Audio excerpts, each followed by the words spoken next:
Alan York joined me on the Sports Buffet podcast. We talk Liberty Flames hoops. Recorded this interview on Tuesday before the Flames host Gardner-Webb and UNC Asheville today and Saturday. Here's Alan York on the Sports Buffet podcast. Always fun to catch up with Alan York. He is the voice of the Liberty Flames men's basketball team. Also does a lot of other stuff, including football, but we're going to keep this conversation to basketball. And Alan, Flames get a big win on Saturday against Radford, one that they needed. And, it seems like to me, if you just look at the scores and results on libertyflames.com or whatever, this team has lost a lot of close games. If you had to sum up Liberty so far in, maybe a nutshell, how would you describe this team? Well, Bob, first and foremost, thanks for having me on once again. I always enjoy catching up with you, and you're exactly right. Before we did this podcast, I was thinking to myself, what would I tell Bob about our season? And you bring up a great point.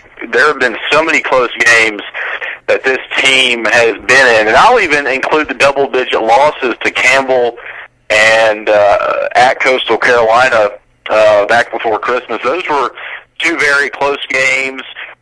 Even in the second half. So despite being double-digit losses in those two, Liberty's been in a bunch of the games they've played, and there's really one game that really got out of hand, and that was UNC Asheville. The Bulldogs hit 15 threes in that ball game. But you look at the two players that cannot play because of knee injuries this year, John Brown and Sami Agukwe. You look at that and put those into perspective, take those out of the equation, and Liberty's been in some close games despite not having those players, which they would really love to have in their arsenal, but they don't. So without those, considering that fact, they've been in some close games, and it's really been just a matter of finishing. A ball game is 40 minutes long. They've played good stretches for 30 to 35 minutes, but there's a 5-minute gap where games kind of get out of hand, and you can go back to a game we had last week at Winthrop where it was a tight game.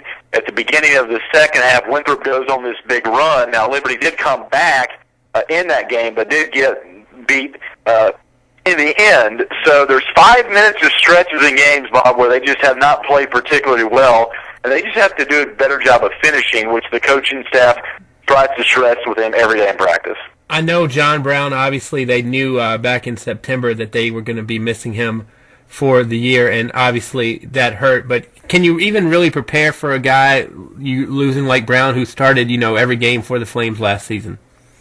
I don't think you can. I think he is such a electric performer. When he's out on the floor, there's just a sense of electricity that just infuses that team because he's so powerful of a jumper, can score around the rim.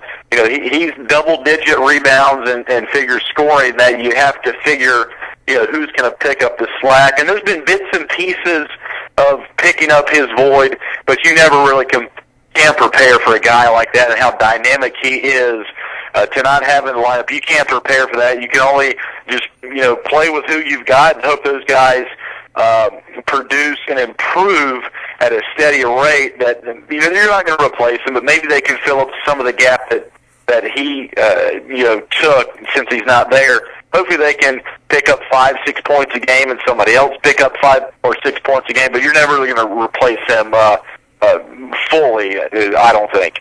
A win on the road is a win on the road, and the Flames have won 2 out of their last 3 on the road. Almost really 3 out of the last 3 with Winthrop, but they didn't get that one. How much of a springboard can they use Radford, even though Radford, by a lot of people's count, is not, the best team in the Big South or anything, but how much can they use that as a springboard for, 2 home games this week and weekend? Another great question, Bob. I think you can use it a whole lot, and the reason why is because these coaches, are looking at this team to improve every day. You look at and talk to Dale Layer, the head coach, about the tournament seedings and pairings that are going to be announced here the next couple of weeks. And he's like, what? We're not even looking at that right now. We're looking at improvement each and every drill, each and every practice. And yeah, you beat a Radford team in their gym. It was a great game down to the wire, and it's those experiences, regardless of who you're playing, that's going to aid you down the road. So a big win like they had at Radford, and then last week on the road at High Point, 2 games that went right down to the wire, regardless of who you're playing, those experiences, the kids are going to learn from those experiences, and they are going to take those experiences and move on to a couple of home games here coming up. And, you look at the schedule, Bob, 7 of the first 11 league games were on the road. And you can really call that 8 of the 11 because the Charleston Southern home game was not played at Liberty. It was played at Randolph College across town. So 8 of the first 11 games for Liberty you could consider as being road games. So they've got 5 of the next 7 to end the regular season.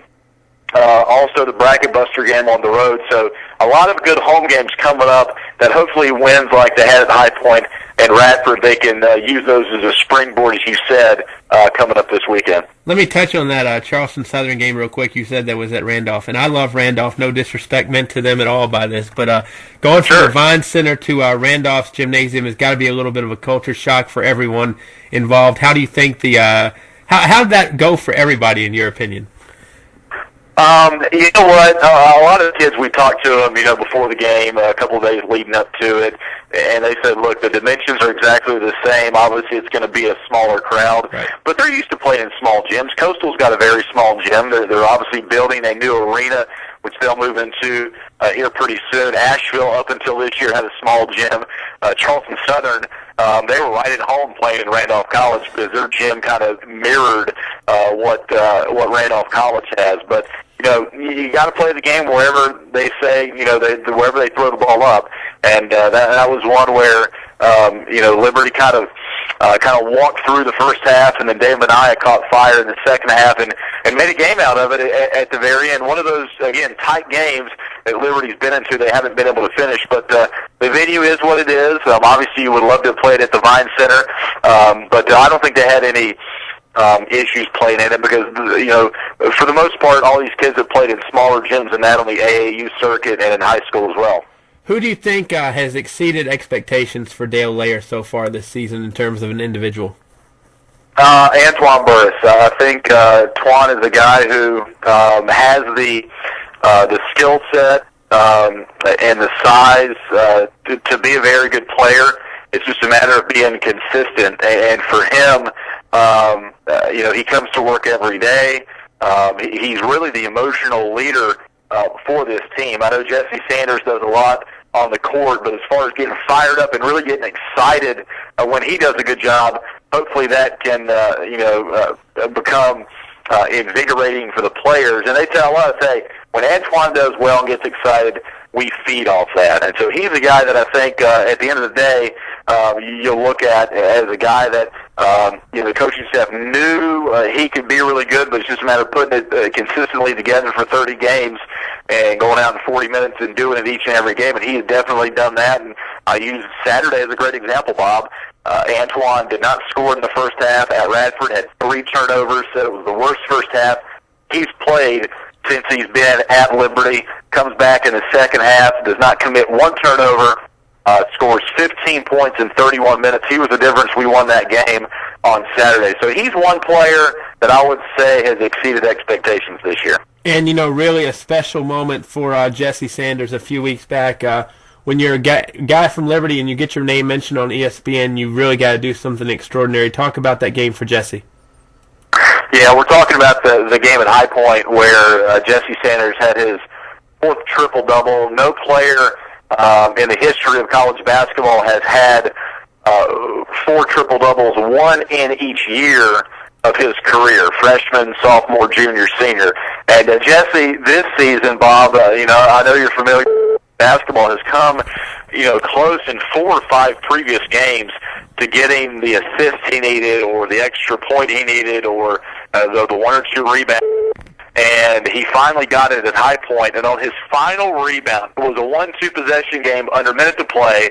Liberty had 2 back-to-back possessions where they made the first free throw, missed the second, and got offensive rebounds. And he had that final offensive rebound to give him the triple-double. On top of that, he also broke the Big South assist record for his career and also broke Carl Hess's career assist record here at Liberty. He did that in the win at Winthrop last week. So Jesse Sanders, as they say, a great player, probably a better person off the court, but has had a tremendous career and is no doubt the guy that kind of stirs the drink for Liberty. Final question for you, Alan. As always, appreciate your time. Look forward to doing it again soon. This is kind of a Alan York type question. You know, when you came to Liberty, you succeeded a legend in Jerry Edwards. Talk about your initial when you came to Liberty. You know, I don't want to say the nervousness, but what kind of feelings and butterflies did you have when you replaced somebody that's as legendary as Jerry Edwards? Well, it's been wonderful. My year and a half up here with Liberty has been everything I expected it to be. It has exceeded my expectations. I had goals and ideas of what it would be like in becoming the voice of a university, and Liberty, I would not trade it for any other job in the country. It is growing like wildfire, and I'm really thankful and blessed to be here. And I've got a great team. It's not just me, Bob, but Kevin Keys, our marketing director, who runs our external affairs in my department, really does a good job of leading our group. That includes myself, Nick Pierce, who does a great job on our network as well. And Nick is going to be starting the baseball broadcasts coming up here in a couple of weeks, and Dan Crutchfield, who helps us with some of our video stuff.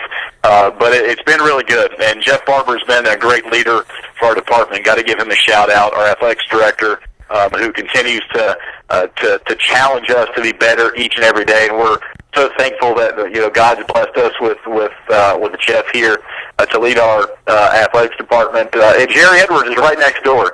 I run into Jerry a couple of times each week, and he's always listening, and I ask him for critiques all the time. So he's been a very helpful hand, and it's been an easy transition, I know, for me, given the fact that he was so successful in building this network up. Basically, he just gave me the keys for a car that he's already paved a lot of road for me. So he's made it very easy for me to come in, and my goal is just to paint as good a picture as I can. No, I'm not Jerry Edwards, but he's not Alan York either. So, and I would be doing us both an injustice if I tried to be like him. But I have to develop my own catchphrases, my own calls, and I look at it this way: if you were hearing a lot of backlash on change, is never easy. But if you continue to hear backlash from whoever it be, then you might be in a situation that might not be good for both parties. But it's been mostly positive comments I've heard, so I looked at it as a positive. But having Jerry right next door is a comforting thing for me, Bob. To hey, if I've got any questions, I need to bounce off him. Hey, how would you handle this? I can just call him up and go to lunch with him, or just stop by his office. So it's been a great year and a half. Look forward to many, many more years and many, many more podcast interviews with you. Absolutely. I was going to say Lynchburg is very, very lucky to have Alan York and the Flames just as much. Alan, definitely appreciate your time. Look forward to doing this again real soon. Anytime, Bob. Thanks.